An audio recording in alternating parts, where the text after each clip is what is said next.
এক চাওয়ালা লাগে এতগুলো লুকাইয়া পড়ছে, হ্যাঁ? মুই ডাকলে তো একটা করতে পারবে না। চাওয়ালা ডাকবে এম করে, হ্যাঁ? তুই ডাকবি বেটা ভ্যান রিক্সা ডাকবি। চাওয়ালাটাকে হেলিকপ্টার আইয়া পড়ছে, হ্যাঁ? উনি কোন দিক চাইছে বুঝি না। কি করছেন? কুল ডাউন, একটু ধৈর্য ধরুন। ওর ডিহাইড্রেশন হয়েছিল, সেই জন্য সেন্স হারিয়ে ফেলেছিল। অনেকখানি কাইটা পালাইছেন, অনেক রক্ত বেরিয়ে যাচ্ছে ভাবি। ডাক্তার দেখে আপনার ড্রেসিং করে দেবো। আরে আল্লাহ, একবার ডানে যাও একবার বামে যাও, আমার কি খায় দেয় কাজ কাম নাই? এমনি আমি ঘুরতে পারবো না আপনার। ও মাই গড, স্যার কি হয়েছে? এই দেশের ভেতরে যত সম্পত্তি ছিল ওর স্ত্রীর নামে ট্রান্সফার করেছে ইন্টারন্যাশনালি সুইস ব্যাংকে। সেই যাদের নামে এখনো 10,000 কোটি টাকা রয়েছে, যেটা এখনো ওর নামেই রয়েছে। তাহলে এটা কি ট্রান্সফার করার কোনো উপায় আছে? ভাইয়া তোমার বউ কিন্তু অনেক বাড়াবাড়ি করতেছে। সে আগেও গোলাম কিনে টানটানি করছে, আমি কিচ্ছু বলি নাই। ভয়ের কিছু নেই, তোমার সাথে আমার কথা হতো, চলো আমি তোমাকে তাড়াতাড়ি যাই। 10,000 কোটি টাকা। হ্যাঁ বন্ধুরা, মির্জা পরিবারের পায়ের তলার মাটি এবার পুরোপুরি সরে যেতে চলেছে। দুনিয়া টাকার গোলাম নাটকের 10 নম্বর পর্বে শেষ পর্যন্ত কি ফাতেমা পিস্তল ঠেকিয়ে শেহজাদকে বড় কোনো ডাক্তারের কাছে নিয়ে তার স্মৃতিশক্তি ফিরিয়ে আনবে, নাকি দাউদ খানের লোকেরা আবারও শেহজাদের জীবন কেড়ে নিতে হামলা করবে? সব জল্পনা কল্পনার অবসান ঘটিয়ে আগামী 26শে জুন 2026 অথবা নিয়মিত রিলিজ ডেট অনুযায়ী পরবর্তী শুক্রবার ঠিক দুপুর 12টায় প্রাঙ্কিং এন্টারটেনমেন্টে আসছে ধামাকা পর্ব দুনিয়া টাকার গোলাম 10।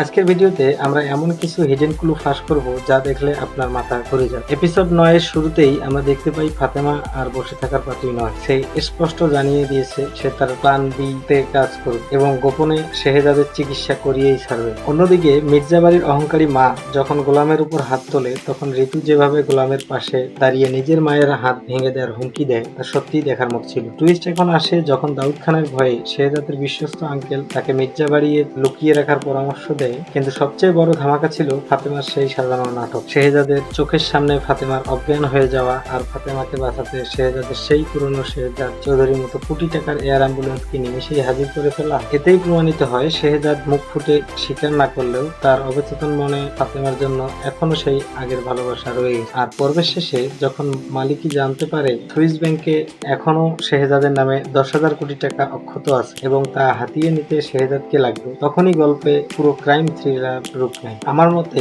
এই পর্বটি পুরো সিরিজের অন্যতম সেরা একটি টার্নিং পয়েন্ট। বিশেষ করে শোয়েব শান্ত এবং লামহা আনসুর স্ক্রিন কেমিস্ট্রি এবং ইমোশনাল ফ্ল্যাশব্যাক দৃশ্যগুলো বেশ চমৎকার ছিল। তবে নাটক কমেডি এলিমেন্ট, বিশেষ করে ওই বাদাম বিক্রেতার সাথে শেহজাদের কথোপকথন এবং বাবলুর হেলিকপ্টার ওঠার শখ, পুরো সিরিয়াস সিচুয়েশনের মাঝে দর্শকদের কিছুটা বিনোদন দিয়েছে। তবে ফাতেমা যেভাবে পিস্তল ঠেকিয়ে শেহজাদকে গাড়িতে চলতে বাধ্য করলো, এই সিকুয়েন্সটা গল্পে একটা নতুন থ্রিল যোগ করেছে। আপনার কি একটা জিনিস খেয়াল করেছেন? ফাতেমা যখন হাত কাটার নাটক করে শেহজাদকে একের পর এক রাস্তা দিয়ে ঘোরাচ্ছিল, সে কিন্তু আসলে কোনো হাসপাতালে যাচ্ছিল না। সে আসলে শেহজাদকে নিয়ে যাচ্ছিল সেই বড় নিউরোলজিস্ট বা স্মৃতিশক্তি বিশেষজ্ঞের কাছে, যার কথা সে আঙ্কেলের সাথে ফোনে বলেছে। আরেকটি বড় ক্লু হলো মালিকই কিন্তু অলরেডি জেনে গেছে শেহজাদকে ছাড়া এই 10,000 কোটি টাকা তোলা সম্ভব নয়। আর ঋতু গোলামের জন্য নিজের মায়ের সাথে শত্রুতা শুরু করে। তার মানে আগামী পর্বে মির্জা পরিবারের গোলামকে নিয়ে এক বিশাল ঝড় উঠতে চলেছে। তাহলে পর্ব 10-এ কি হতে পারে?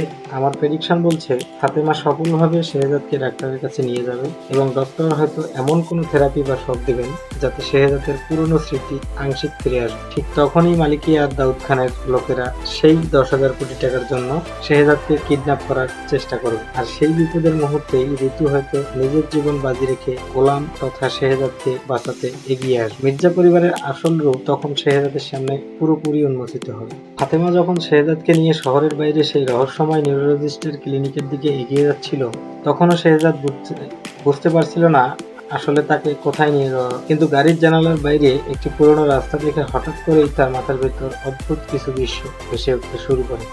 কয়েক সেকেন্ডের জন্য সে দেখতে পায় আগুনে থাকা একটি গাড়ি, রক্তাক্ত একজন মানুষ আর দূরে দাঁড়িয়ে থাকা দাউদ খানের ছায়ামূর্তি। দৃশ্য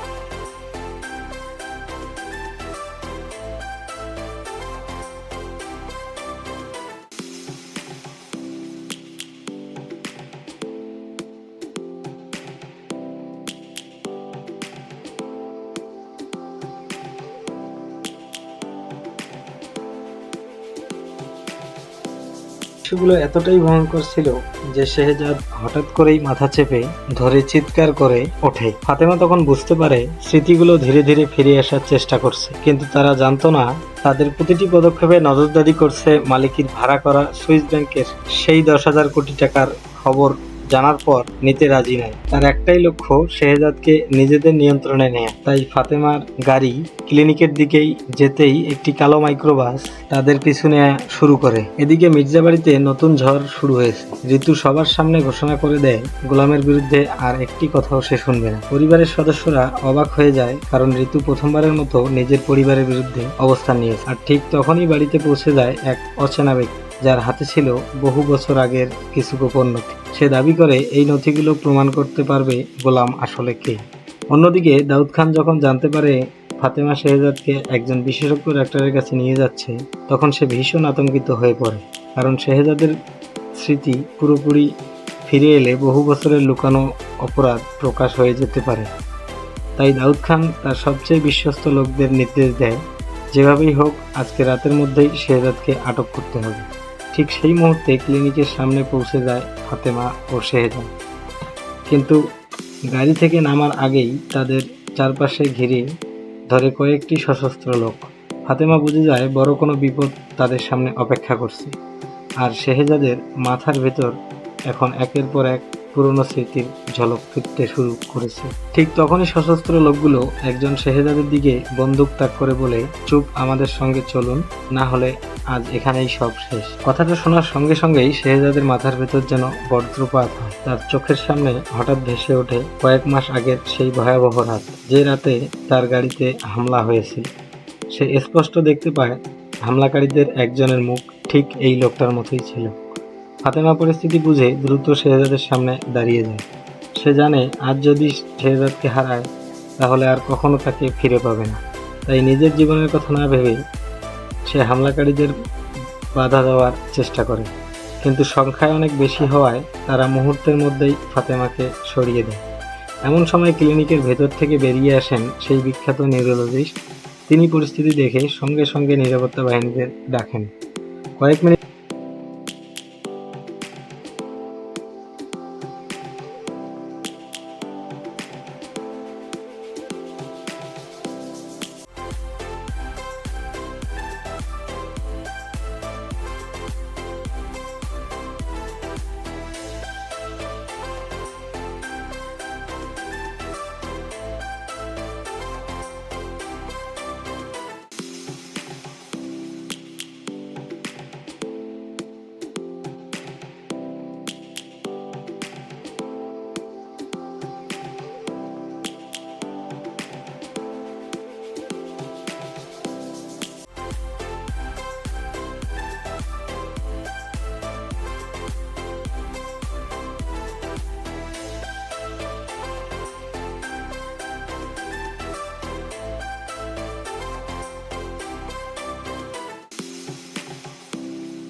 মিনিটের মধ্যেই চারপাশে হইচই শুরু হয়ে যায়।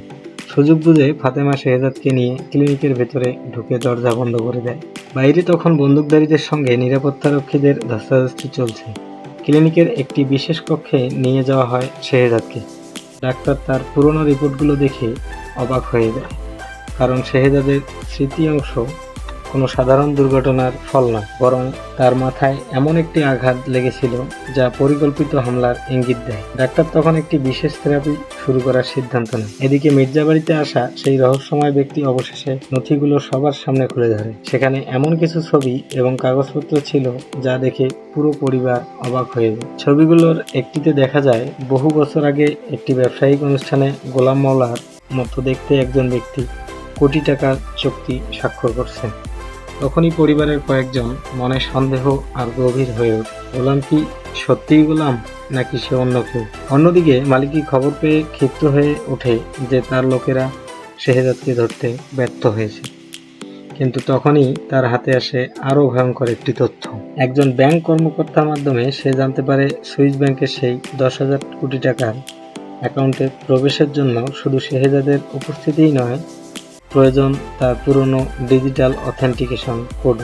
আর সেই কোডের অবস্থান সম্পর্কে জানে একমাত্র একজন মানুষ, আর সেই মানুষটি নাম শুনেই মালিকের মুখে রং মুহূর্তে পাল্টে যায়, কারণ সেই নামটা ছিল ফাতেমা। ঠিক তখনই ক্লিনিকের ভেতরে থেরাপি শুরু হওয়ার কয়েক মিনিট পর শেহজাদ হঠাৎ করেই চোখ খুলে এমন একটি নাম উচ্চারণ করে যা শুনে ডাক্তার, ফাতেমা এবং আঙ্কেল তিনজনেই স্তব্ধ হয়ে যায়। শেহজাদের ঠোঁট কাঁপছিল। কয়েক সেকেন্ড নীরব থাকার পর সে ধীরে ধীরে উচ্চারণ করে দাউদ খান। নামটা শোনার সঙ্গে সঙ্গেই ফাতেমার শরীর কেঁপে ওঠে, কারণ এতদিন পর এই প্রথম শেহজাদের স্মৃতি কোনো অংশ বাস্তবভাবে ফিরে এসেছে।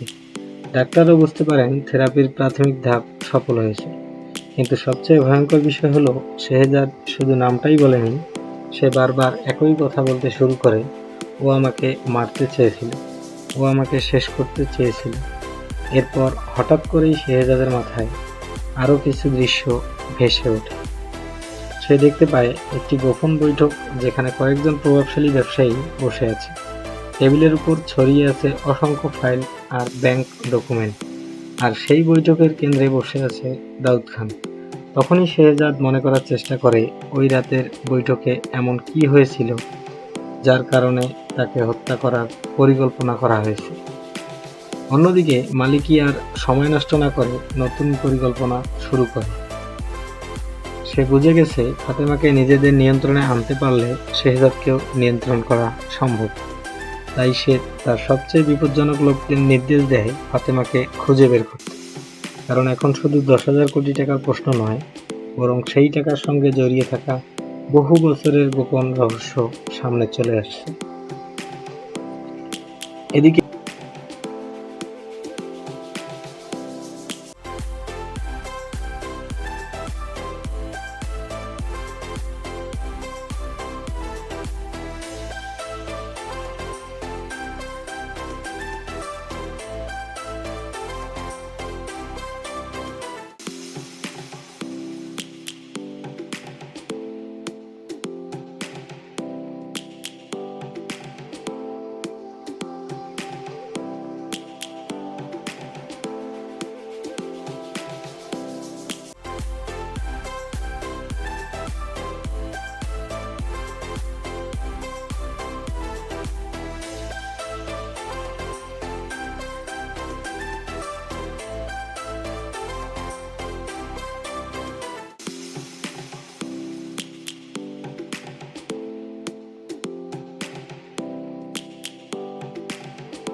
মির্জাবাড়িতে পরিস্থিতি আরও জটিল হয়ে ওঠে।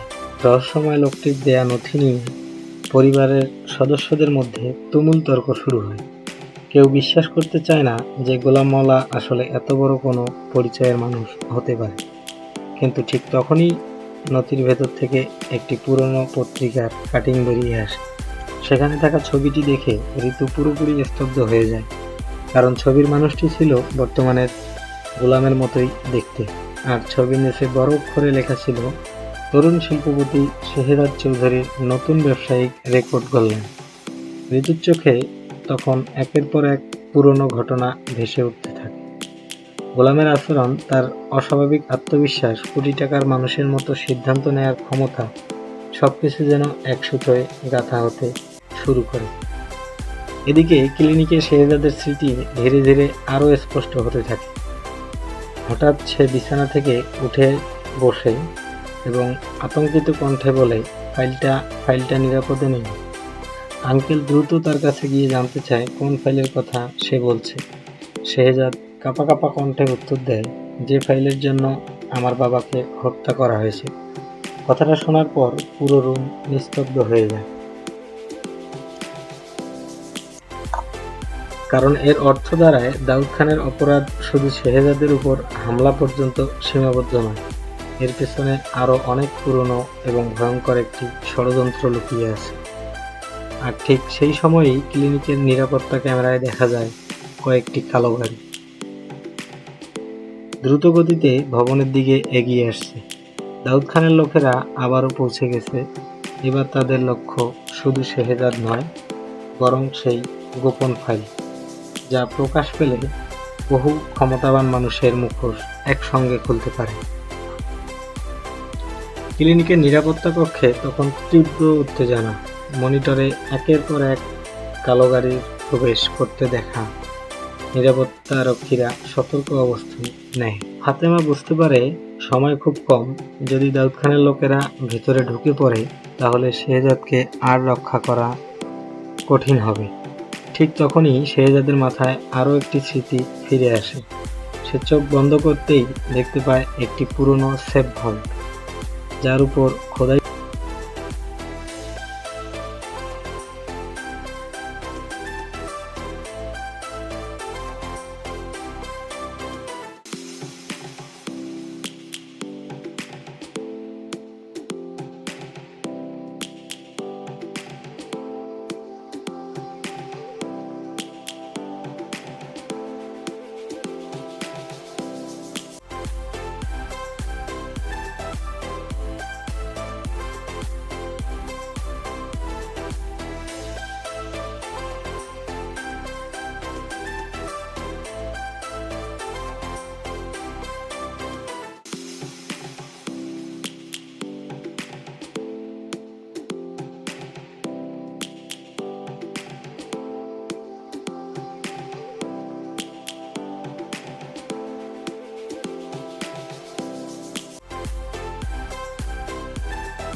করা ছিল একটি বিশেষ চিহ্ন, আর সেই ভল্টের ভেতরেই রাখা হয়েছিল সেই রহস্যময় ফাইল।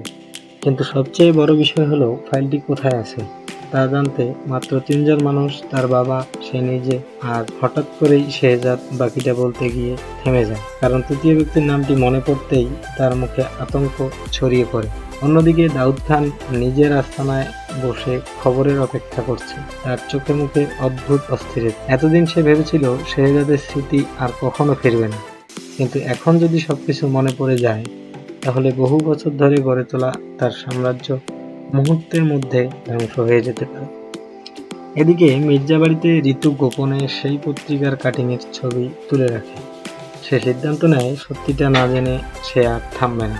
কিন্তু তখনই বাড়ির এক সদস্য তাকে সতর্ক করে বলে, এই ব্যাপারে বেশি ঘাটাঘাটি করো না। যে সত্য খুঁজছো সেটা জানলে হয়তো তোমার জীবনটাই বদলে যাবে। ঋতু তখন আরও অবাক হয়ে যায়, কারণ পরিবারের কেউ একজন আগেই গোলামের আসল পরিচয় সম্পর্কে কিছু জানে। ক্লিনিকে ফিরে আসি। দাউদ খানের লোকেরা ভবনের ভেতরে ঢোকার চেষ্টা শুরু করতেই হঠাৎ বিদ্যুৎ চলে যায়। পুরনো ভবনে অন্ধকারে ডুবে যায়। কয়েক সেকেন্ডের জন্য সবাই দিশেহারা হয়ে যায়। আর ঠিক সেই সুযোগে কেউ একজন শেহজাদের কক্ষের দরজা খুলে ভেতরে প্রবেশ করে। ফাতেমা ভেবেছিল লোকটি হয়তো হামলাকারীর একজন, কিন্তু আলো ফিরতেই দেখা যায় তিনি অন্য কেউ। তিনি সেই রহস্যময় ব্যক্তি যিনি মির্জা বাড়িতে পুরনো নথিগুলো পৌঁছে দিয়েছিলেন। লোকটি দ্রুত দরজা বন্ধ করে নিচু স্বরে বলে, সময় নেই, শেহজাদকে এখনই এখান থেকে সরিয়ে নিতে হবে, কারণ দাউদ খানের লোকদের চেয়েও ভয়ঙ্কর কেউ এই খেলায় নেমে পড়েছে। আঙ্কেল বিস্মিত হয়ে জিজ্ঞেস করেন, কে? লোকটি কয়েক সেকেন্ড নীরব থেকে উত্তর দেয়, যে মানুষটা সবাইকে বিশ্বাস করিয়েছে সে মারা গেছে, অথচ সে এখনো বেঁচে আছে। কথাটা শুনে শেহজাদের চোখ বড় হয়ে যায়, কারণ তার স্মৃতির গভীর থেকে হঠাৎ একটি মুখ ভেসে ওঠে। একজন মানুষ যাকে সে নিজের চোখে মৃত দেখেছিল, আর সেই মানুষটাই হয়তো এই পুরো ষড়যন্ত্রের আসল মাস্টারমাইন্ড। ঠিক তখনই ক্লিনিকের নিচতলার গুলির শব্দ শোনা যায়, আর উপরের ফ্লোরে থাকা সবাই বুঝে যায় আসল যুদ্ধ এখনই শুরু হতে যাচ্ছে। বন্ধুরা, নিচতলার গুলির শব্দ ক্রমশ উপরের তলার দিকে এগিয়ে আসতে থাকে। ক্লিনিকের করিডোর জুড়ে আতঙ্ক ছড়িয়ে পড়ে। ডাক্তাররা রোগীদের নিরাপদ কক্ষে সরিয়ে নিতে ব্যস্ত হয়ে যায়, কিন্তু শেহজাদ, ফাতেমা আঙ্কেল এবং সেই রহস্যময় ব্যক্তিই জানত এটা কোনো সাধারণ হামলা নয়। রহস্যময় লোকটি দ্রুত নিজের কোটের ভেতর থেকে একটি ছোট্ট পেনড্রাইভ বের করে শেহজাদের হাতে তুলে দেয়। সে বলে, এই জিনিসটার জন্যই এত মানুষ মরেছে, আর যদি এটা ভুল মানুষের হাতে পড়ে তাহলে আরও অনেক মানুষ মারা যাবে। শেহজাদের পেনড্রাইভটির দিকে তাকিয়ে হঠাৎ অদ্ভুত অনুভূতি অনুভব করে। তার মনে হতে থাকে সে যেন এই জিনিসটি আগে কোথাও দেখেছে। কয়েক সেকেন্ডের মধ্যেই তার মাথায় আবারও স্মৃতির ঝলক দেখা যায়। সে দেখতে পায় এক গভীর রাতে তার বাবা একটি টেবিলের উপর ঠিক একই রকম একটি পেনড্রাইভ রেখে বলেছেন, যদি আমার কিছু হয়ে যায় তাহলে সত্যিটা তুমি প্রকাশ করবে। এই স্মৃতি ফিরে আসতেই শেহজাদের বুকে ধরপড় করতে শুরু করে, কারণ এখন সে নিশ্চিত তার বাবার মৃত্যু কোনো দুর্ঘটনা ছিল না। এদিকে দাউদ খানের লোকেরা ক্লিনিকের নিরাপত্তা ভেঙে দ্বিতীয় তলায় উঠে এসেছে।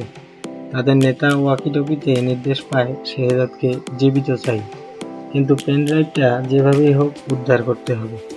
এই নির্দেশ শুনে বোঝা যায় দাউদ খানের সবচেয়ে বড় ভয় এখন সেই তথ্য, যা বহু বছর ধরে গোপন রাখা হয়েছিল।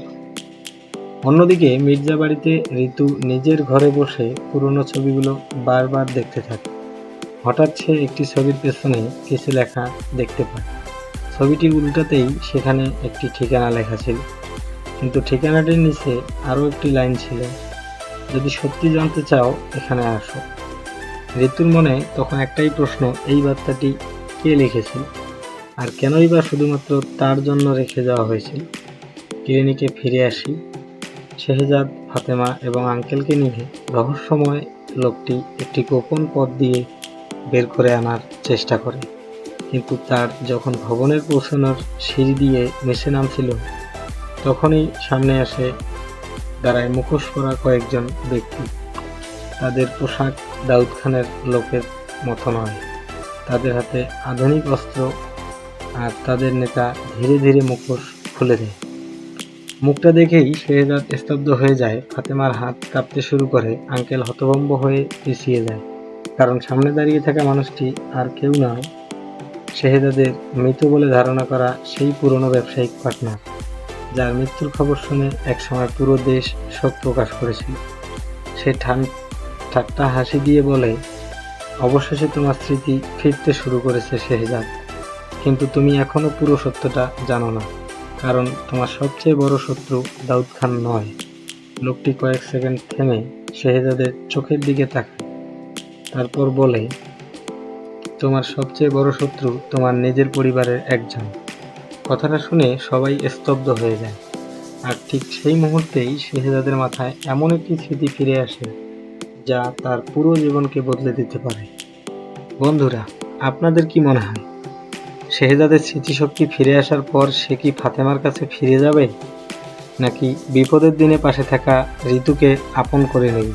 আর সুইস ব্যাংকের ওই 10,000 কোটি টাকা শেষ পর্যন্ত কার পকেটে যাবে? আপনার মূল্যবান মতামত জলদি নিচে কমেন্ট বক্সে লিখে জানান। ভিডিওটি ভালো লাগলে এখনই একটি লাইক দিন, বন্ধুদের সাথে শেয়ার করুন। আর দুনিয়া টাকার গোলামের প্রতিটা পর্বের এরকম এক্সক্লুসিভ ব্রেকডাউন সবার আগে পেতে আমাদের চ্যানেলটি সাবস্ক্রাইব করে বেল আইকনটি বাজিয়ে রাখুন। দেখা হচ্ছে পরের ভিডিওতে। ধন্যবাদ।